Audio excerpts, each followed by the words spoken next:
afternoon, and welcome to my latest video in my Del Mar video series. In this edition, we're going to recap Week 3 of the Del Mar meet, and we're going to preview Week 4.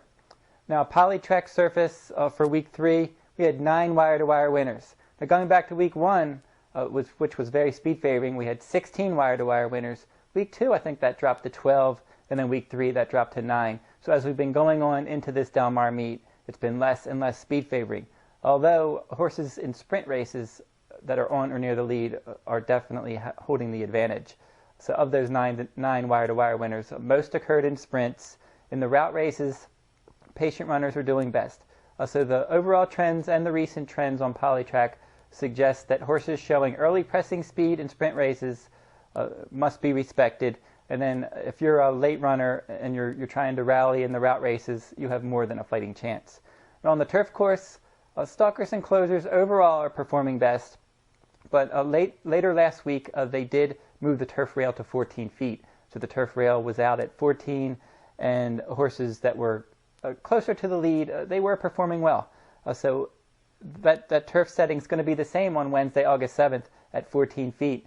So when it is there, give extra consideration to horses on or near the lead when that turf rail is set at 14 feet. Now, for the jockeys, the hot jockey last Sunday was Gary Stevens. He had 2 turf route wins, and that's 11 wins overall for the meet. So Gary Stevens continues to ride well, but the leading rider is Rafael Bejarano. He's the clear leader. He has 21 wins. Martin Garcia is second with 13 wins, and then we have Edwin Maldonado, Julian Leparoux with 12 wins apiece. On the trainer's side, John Sadler, who had that slow start on Week 1, then he started catching fire on Week 2. He continued to do well on Week 3. He is now saddled 14 winners. He's your leading trainer. Bob Baffert is second with 12 wins. Now, a low-profile jockey trainer team to keep an eye on, Alberto Delgado, Art Sherman. They teamed up for 2 wins last week, and this low-profile team will definitely offer value. Now, I'm very familiar with Alberto Delgado from the Maryland circuit. He was a solid rider for many years in Maryland. Moved his tack to Southern California, hasn't been winning a lot of races, but he is a competent rider, and he is doing well with Art Sherman right now, so keep an eye on that combination. As I mentioned a couple weeks ago, Julian Leparoux, John Sadler, a good jockey-trainer team to look at. They only teamed up 1 time last week. They didn't hit the board, but overall, the last 6 times they teamed up, 3 wins, so that's a combination to still keep an eye on. For the races from last week, and we'll go back to the Clement Hirsch first, Lady of 50 was able to get the job done from off the pace for trainer Jerry Hollendorfer. She beat More Chocolate and Bayrama. The disappointment in that race was Include Me Out, your favorite, making her second start this year. She was rallying wide. She made a move, and then she flattened out. I think she finished next to last. They're probably going to bring her back at the end of the meet, and maybe she'll do better. She's better, a much better filly than she showed in that race, and she can improve next time. But make sure you get value with her if you're going to play her, because she's coming off that disappointing effort now.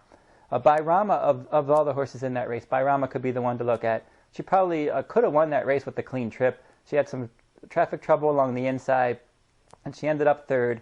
She's prone to some traffic issues because she does come from off the pace, but when she does get that clean trip, she's as good as any filly in the mare in Southern California, and she can beat these graded stakes horses at any time.